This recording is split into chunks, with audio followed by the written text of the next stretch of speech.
Pet hair is where robot vacuums either prove their value or completely fail.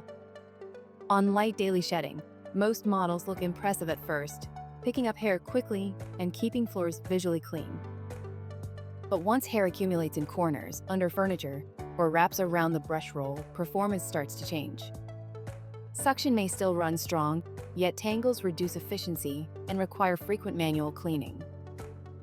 Some robots spread hair before collecting it, while others clog and stop mid-cycle without warning. The key difference isn't power, it's how well the design handles repeated stress over time. For pet owners, maintenance becomes part of ownership, not an exception. So the real question isn't whether it can clean pet hair once. It's whether you'll still want to manage it every week.